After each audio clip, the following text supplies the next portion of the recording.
Good morning students. जैसा कि हमने अभी तक फर्स्ट चैप्टर में पढ़ा है, अब हम हमारी नेक्स्ट एक्सरसाइज 1.3 की ओर बढ़ेंगे। 1.3 के अंदर हमारे को एक टॉपिक गिवन है, एक्सप्रेस या represent. Express the following number in the form P by Q. आपको कुछ नंबर दे रखा होगा जिसके ऊपर बार गिवन होगा और बोलेगा कि उस नंबर को आपको पी बाई क्यू की फॉर्म में रिप्रेजेंट करना है। तो मैं आपको पहले वो क्वेश्चन बता दूं, फिर उसका हम लॉजिक सीखेंगे। जैसा कि आप यहाँ पर क्वेश्चन नंबर 3 में देख पा रहे हैं, express the following in the form P by Q. तो देखिए यहाँ पर आपको जो 3 क्वेश्चन गिवन है, यहाँ पर लिखा हुआ है 0.6 के ऊपर बार, यहाँ लिखा हुआ है 0.47, यहाँ लिखा हुआ है 7 के ऊपर बार, और यहाँ लिखा हुआ है 0.001 और 001 के ऊपर बार लग रहा है।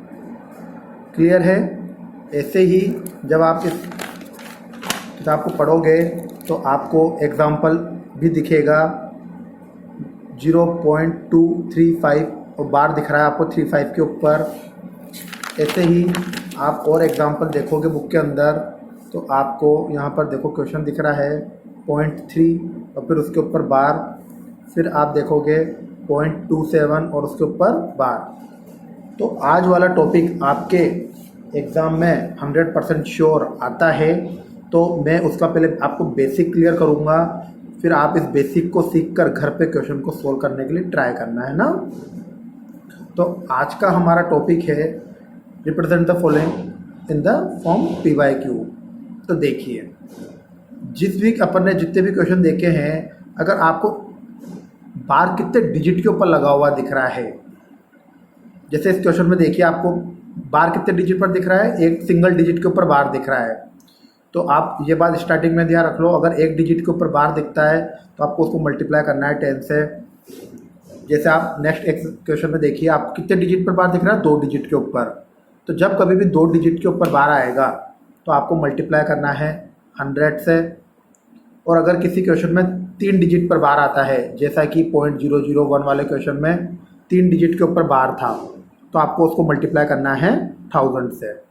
तो आज हम इस टाइप के सभी क्वेश्चंस को देखेंगे।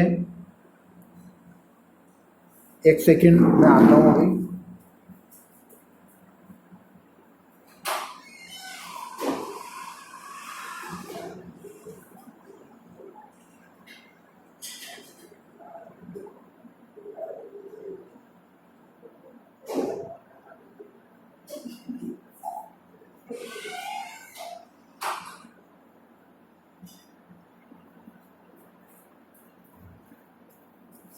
हाँ तो स्टूडेंट्स, कोई आ गया था तो सुनिए। यहाँ क्वेश्चन में लिखा हुआ रिप्रेजेंट एक्स बराबर 0.2 के ऊपर bar in the form P by Q. तो देखिए, अब सबसे पहले आपको करना क्या है। मेथड तो बेटा बहुत सारे होते हैं, लेकिन आप एक मेथड से सारे क्वेश्चन को कर सकते हो। मेरा मानना तो यह है कि 5 अलग अलग मेथड से बढ़िया कि एक ही मेथड को ऐसा पकड़ो कि जिससे आपके सारे क्वेश्चन सोल्व हो जाए। अगर आप आर डी शर्मा में देखोगे तो एक ही क्वेश्चन को अलग अलग मेथड से कर रखा है। बेटा मैं भी मेथड वही बताऊंगा, लेकिन एक मेथड से अगर 100 क्वेश्चन सोल्व हो रहे हैं तो आप उस एक मेथड को ही जानना सही रहेगा ना। तो सुनते हुए चलो, जो भी क्वेश्चन आपको गिवन दे रखा होगा, जरूरी नहीं है आपको एक्स दे रखा होगा, आपको लिखा होगा represent 0.2 bar in the form P by Q. तो आपको सबसे पहली स्टेप करनी क्या है कि उसको आपको x के बराबर लिखना है। और देखो, बार जिस डिजिट के ऊपर बार लगा हो ना, जैसे यहाँ 2 के ऊपर बार लग रहा है, तो उस 2 को आपको एक बार और एक्स्ट्रा लिखना है। मतलब जिस डिजिट के ऊपर बार लगा होता है, बार का मतलब भी आपने प्रीवियस क्लास में पढ़ा होगा, नाम से पता पड़ रहा है, वो डिजिट बार बार रिपीट होती है। मतलब इसका मतलब यहाँ पर यह है कि ये इसको बोलना चाह रहा है 2 2 2 2 2। अब इतनी सारी बार यहाँ पर 2 2 2 रिपीट हो रहा है, तो इसको मैंने शॉर्ट में क्या लिख दिया, 2 के ऊपर बार। समझ में आया? तो बार का मतलब ये होता है कि जिस डिजिट के ऊपर बार लग जाती है वो बार बार रिपीट होती रहती है। तो आपको करना क्या होगा सिंगल डिजिट वाले क्वेश्चन पे, कि जिस डिजिट के ऊपर बार लग रहा है वो डिजिट आपको एक बार और एक्स्ट्रा लिखनी है। ये हो गई आपकी स्टेप नंबर 1। अब उसके बाद आती है आपकी बारी कि एक डिजिट पर बार लग रहा था, तब हमको उसको मल्टीप्लाई किससे करना है। अगर एक डिजिट पर बार होता है तो मल्टीप्लाई करते हैं हम 10 से। तो आपको इसको सबसे पहले इक्वेशन 1 सपोज कर लेना है और लिखना है equation 1 multiply by 10 both side. मतलब कहने का मतलब है कि जो आपने 10 से मल्टीप्लाई करा है वो LHS और RHS दोनों तरफ आपको मल्टीप्लाई करना है। हर क्वेश्चन की ये फिक्स स्टेप रहेगी। आप एक क्वेश्चन को समझ लो या मैं आपको 100 क्वेश्चन समझा दूँ, तरीका यही रहेगा। तो सबसे पहले आपने क्या सुना, जिस डिजिट पर बार होती है उसको एक बार एक्स्ट्रा लिख देते हैं। फिर एक डिजिट पर बार है तो हमने 10 से मल्टीप्लाई कर दिया। तो देखो 10 से मल्टीप्लाई करा तो LHS ये है, तो LHS को 10 से मल्टीप्लाई करा। और RHS ये है तो RHS में इधर 10 लिखा। और जब कभी भी आप मल्टीप्लाई करोगे RHS की तरफ, तो जैसे यहाँ पर आपने देखो यहाँ पर 2 के ऊपर बार एक बार लग रहा, तो आपने इसको यहाँ पर रिपीट करा 2 अब यहाँ पर 2 के ऊपर बार एक बार है तो यहाँ पर 2 आपने 2 बार लिख दिया। अब बस आपको यही बात सबसे इम्पोर्टेंट याद रखनी है कि अभी इधर 2 आपको एक बार और एक्स्ट्रा बढ़ाना है। जैसे यहाँ 2 है तो यहाँ पर आपको 2 बार लिखा हुआ है, तो यहाँ पर आपको 3 बार लिखना है। अगर यहाँ 3 बार लिखा होता तो आपको यहाँ 4 बार लिखना पड़ता। मतलब जो भी यहाँ पर नंबर है उसको आपको एक बार यहाँ पर बढ़ा के लिखना है। क्लियर है ये बात। ये आपको ध्यान रखना मल्टीप्लाई के जस्ट बाद वाली स्टेप में। मल्टीप्लाई करोगे ना तो उसके RHS में हमेशा ये स्टेप फॉलो करनी है, एक बार नंबर बढ़ा के लिखना है। तो देखो डायरेक्ट मल्टीप्लाई कैसे करोगे 10 को इससे।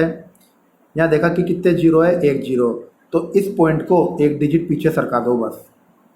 देखा कि कितने जीरो है, 1 0, तो इस पॉइंट को एक डिजिट पीछे कन्वर्ट कर दो तो आपका आ जाएगा मल्टीप्लाई 2.22 और उसको नाम दे देना है इक्वेशन नंबर 2। अब हर क्वेश्चन में आपको करना क्या होगा, जो मैंने लिखा है यही रहेगा। इक्वेशन 2 में से इक्वेशन 1 को सब्ट्रैक्ट करना होगा। तो देखिए इक्वेशन 2 ये रही और इक्वेशन 1 ये रही। अब सब्ट्रैक्ट कैसे करते हैं, LHS को LHS से सब्ट्रैक्ट करते हैं। तो 10x माइनस एक्स, जो कि मैंने यहाँ पर लिख दिया 10x माइनस एक्स। RHS को RHS से सब्ट्रैक्ट करते हैं तो क्या लिखा 2.22 माइनस 0.22। तो LHS को LHS में से, RHS को RHS में से सब्ट्रैक्ट करते हैं। तो देखो 10x में से x गया तो 9x, ये 2.22 में से 0.22 को सब्ट्रैक्ट करा तो आपको क्या बचा, 2 बचा। तो आपने 2 को यहाँ पर लिख दिया। यहाँ पर 9 मल्टीप्लाई में है तो ये 9 मल्टीप्लाई से उतर के कहाँ पर आ गया, डिवाइड में। तो आपने जो आपके 0.2 के ऊपर बार था, आपने जब इसको p/q की फॉर्म में लिखा तो आप इसको कह सकते हो 2/9। तो आपका आंसर हो गया 2/9। ऐसे ही मैं आपको 2 डिजिट वाला एक एग्जांपल बताना चाहूँगा। देखिए सबसे पहले आपने जो क्वेश्चन गिवन था x बराबर 0.27, बार कितने डिजिट पर लग रहा है, 2 डिजिट पर लग रहा है। 27 के ऊपर बार लग रहा है। तो मैंने आपको क्या बोला, जब कभी भी आप बार हटाओगे तो पहली स्टेप क्या होगी, जैसे यहाँ पर 27 के ऊपर बार लग रहा है तो आपको 27 दोबारा एक बार फिर लिखना पड़ेगा। जब आपकी इक्वेशन 1 नंबर बन जाएगी बार हटाते ही। आप देखा 2 डिजिट पर बार था तो 2 डिजिट पर बार होने से हमको किससे मल्टीप्लाई करना पड़ता है, 2 डिजिट पर बार होता है तो मल्टीप्लाई करते हैं हम 100 से। तो इक्वेशन 1 मल्टीप्लाई होगी 100 से, वो भी दोनों तरफ। LHS में 100 को कर दिया x से मल्टीप्लाई, और मैंने आपको बोला RHS में जब कभी भी मल्टीप्लाई करो तो देखो यहाँ 27 2 बार लिखा हुआ है तो आपको यहाँ पर एक बार एक्स्ट्रा बढ़ा के लिखना पड़ेगा। यहाँ पर 3 बार हो गया 27। बस इसी बात का आपको स्टेप का ध्यान देना है। जब कभी भी आप मल्टीप्लाई करोगे तो मल्टीप्लाई के बाद आपको उस डिजिट को एक बार एक्स्ट्रा लिखना है जिस पर बार हो। तो यहाँ 27 पे बार था तो 27 यहाँ पर 2 बार हो गया। इक्वेशन 2 में मल्टीप्लाई करने के बाद वो 3 बार हो जाता है। तो देखिए कितने जीरो हैं, 2 जीरो। तो पॉइंट को 2 डिजिट के बाद शिफ्ट कर दो तो एक पॉइंट यहाँ से शिफ्ट होकर 2 डिजिट के पीछे चला गया। तो क्या आ जाएगा 27.2727। अब वही आपको LHS में से LHS को माइनस करना है, RHS में से RHS को माइनस करना है। तो जब आप यहाँ पर सब्ट्रैक्ट करोगे तो आपके 100x में से x को माइनस करा तो 99x आ गया, और इसमें से इसको सब्ट्रैक्ट करा तो 27 आ गया। मल्टीप्लाई इधर डिवाइड में चल गया तो 27/99। अब ये जिसकी भी टेबल में जा रहा होगा, अगर जैसे ही अभी 9 की टेबल में जा रहा है, ऊपर वाला जा रहा है 3 टाइम्स और नीचे वाला जा रहा है 11 टाइम्स, तो 3/11 आपका आंसर हो गया। क्लियर है। तो आप इस तरह देख के 1.3 के क्वेश्चन नंबर जो भी दे रखा है, एग्जाम्पल दे रखे हैं, आप उनको सोल्व करोगे। और जो क्वेश्चन नहीं आया वो आप मेरे से व्हाट्सएप पे पूछ सकते हो। व्हाट्सएप पे भी नहीं पूछना तो कॉल करके पूछ सकते हो।